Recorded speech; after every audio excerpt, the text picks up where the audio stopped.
R&D tax. Can I have a show of hands who actually makes R&D tax claims in the room? Yes, right, we've got some. It'd be interesting if we did this next year, see how many people still got their hands up on that, but we'll get to that.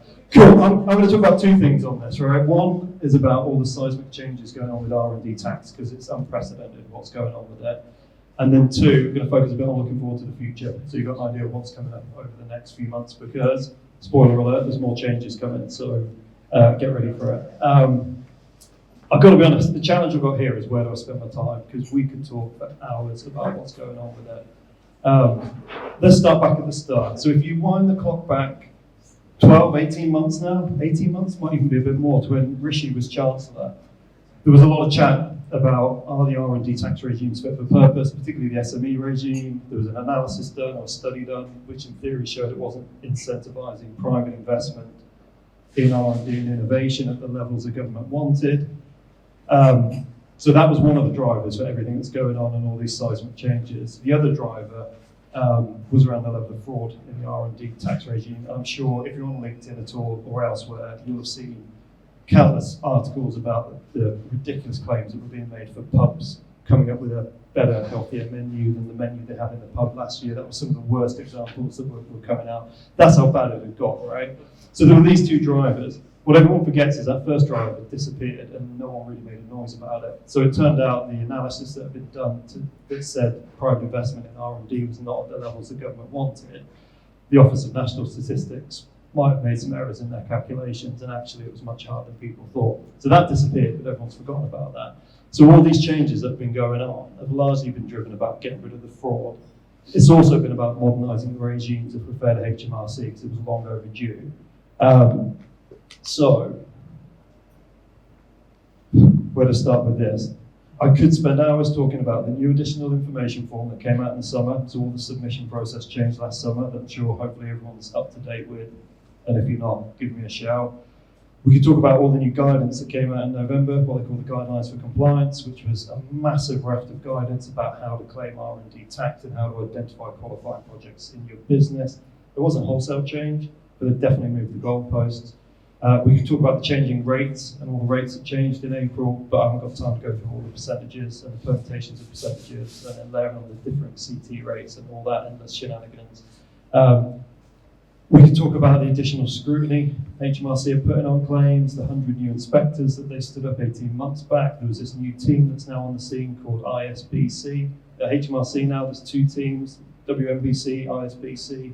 WMBC are the old R&D tax inspectors, ISBC are the ones that were stood up 18 months ago to help, right? They had a bandwidth issue, no surprise, with reviewing claims and helping make sure what's being claimed is all good and proper.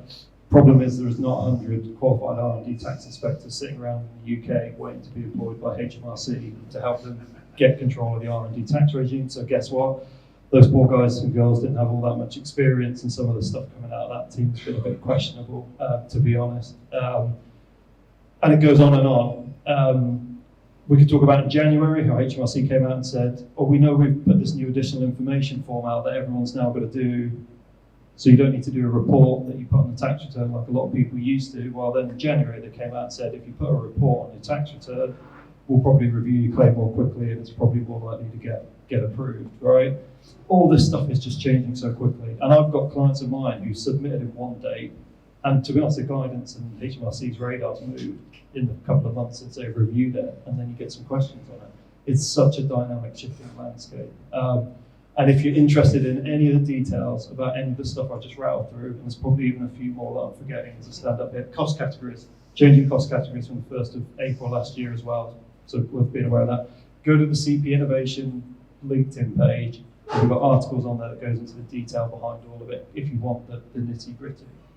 What I wanted to touch on this final point under the shifting landscape is about kind of what this means and where this is going, and this will lead to the second point I'll come to in a minute. Because when you take a step back and you look at what's going on with all these inquiries and HMRC challenging a whole raft of claims, and some of the stuff they should be challenging, right? Absolutely. But it's all getting to, and this is my opinion now, this is not based on fact, this is what I'm seeing in the industry where I think this is heading, right? They're clearly narrowing what qualifies, without question. The amount they're paying out every year was up somewhere around about 9 billion, 8 billion, 9 billion a year. That's coming down. Until we get the latest stats in September, we won't really see how much that's starting to come down with all the changes, but it's definitely coming down. Part of that stamping out the fraud and all these fraudulent claims, brilliant, that's absolutely the right thing. But they're clearly narrowing the market. I think where they're honing it back to, or trying to hone it back to, is probably where R&D tax relief should have been utilised, probably from day one, 24 years ago. The problem is it all got out of control about 7 or 8 years ago, and HMRC, to be honest, were asleep at the wheel. I think they're honing it back down, much more down the core product development areas, which has always been a core bit of the definition when you get into the documentation. I think some of the way the definition's been applied in recent years has gone much, much broader than that. I don't think they're going to change the core definition of R&D tax, because that comes from a document that underpins most R&D tax regimes globally. I don't think they're going to change that, because that's a fundamental R&D definition that's basically been around for 70 years or so. But I think we're going to see them, as a result of all of these changes and all of the scrutiny and all of the challenges they're putting on claims, honing much, much more down into that core product development. There was always that, you'd hear that sales line, I'm sure you've all heard it, that the definition of R&D for tax purposes is much broader than what people typically think. I think that will still be true, because everyone thinks of basic research in, I don't mean basic like simple, but R&D definition of basic research in the university. It's always going to be broader than that, but I think it's focusing in much more on some of that core product areas. The other thing that's leading me to think that, in the budget last week before last, whenever it was, feels like a lifetime ago. I'll come on to the main update about R&D tax in a second, but the other thing that was in there that's really interesting is about this expert advisory panel that they're setting up to help administer, manage, communicate changes, and basically kind of help set strategy around the R&D tax regime. There's no details about what that's going to look like, but there was a real telltale bit in there about as part of that committee or that advisory panel, they're looking for representatives from life sciences and tech, and by tech, software. And they've said they'll reach out to certain organisations. That was the term they used. I think that's going to be university academics and quite possibly people from big, well-known, well-respected technology companies, maybe Google's or Facebook's or something like that. I think that's really telling.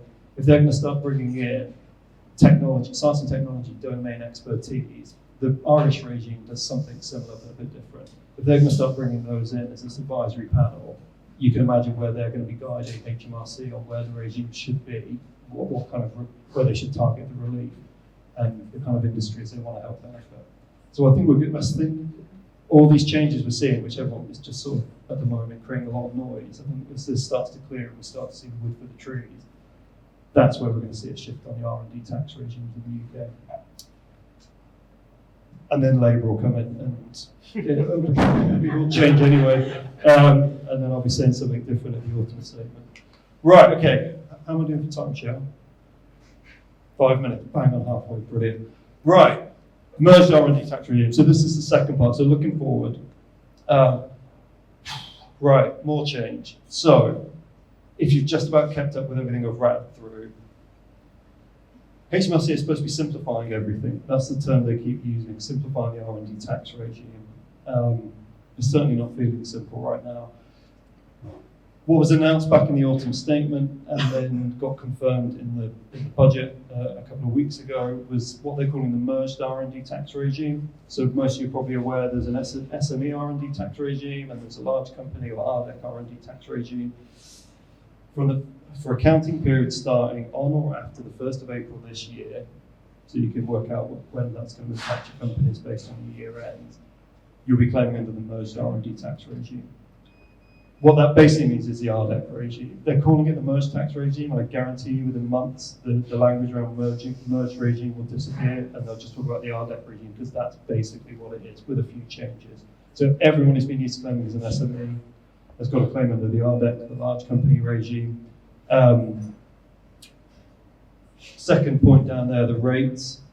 So again, as an SME, you've probably been used for a number of years. You're probably getting 25p in the pound or 33p in the pound of your R&D expenditure. And then at the moment, depends exactly at the moment because it varies based on a number of things, but it's probably more like 20p in the pound. When you get into this regime, it's basically 15p in the pound or maybe 16.2. Let's call it 15p in the pound. So the rates are down again. There's an overarching point here that where they saw a lot of fraud in the R&D tax regimes at the small end of the SME regime, so not even just in the SME regime, but right at the small end, the small claims of the SME regime. A number of the changes, not all of them, but a number of these changes linked to stamping out this fraud, it's basically, they're killing that end of the regime. Right, you get to a point when the rates are so far down and the workload's up because of the additional information form and all the scrutiny and everything else. You get to a point where if your claim's below a certain value, the cost benefit of doing it's not worth it. The other one I forgot, HMRC came out before Christmas in the RDCF and said if you basically got under or around £50,000 of qualifying expenditure, we don't think you got a claim. They're not saying you can't put it in, and they're explicitly asked that they're reintroducing the de minimis like they used to have 12 years back, which they're not, but they're as good as, who's Monica? Hello. It's not a guest speaker. But anyway, so this is what's coming with the merger regime. The rates are down. Overseas restrictions are coming in. We thought whether they might delay this a little bit, but again, linked to all the other changes. This was part of them refocusing all of the benefit of the R&D tax regimes on the UK. So in simple language, if you've got contractors, subcontractors, people based overseas who you've been claiming doing R&D, you won't be able to claim those going forward. There's some exceptions, there's some nuances, but basically overseas people are out simply put. Cost categories, they've come in from the 1st of April, they're going to continue under the merge regime. There's no restrictions around subsidising expenditure like there is on the SME regime, so you haven't got to worry about grants and subsidies and all those sorts of things that can impact your SME claim at the moment. Subcontracting is the big change compared to the current RDEP regime. They're basically taking the subcontracting rules from the SME regime and sticking that in the RDEP regime. Under the RDEP regime at the moment, you can't claim subcontracting apart from some exceptions. So you will be able to claim subcontracting.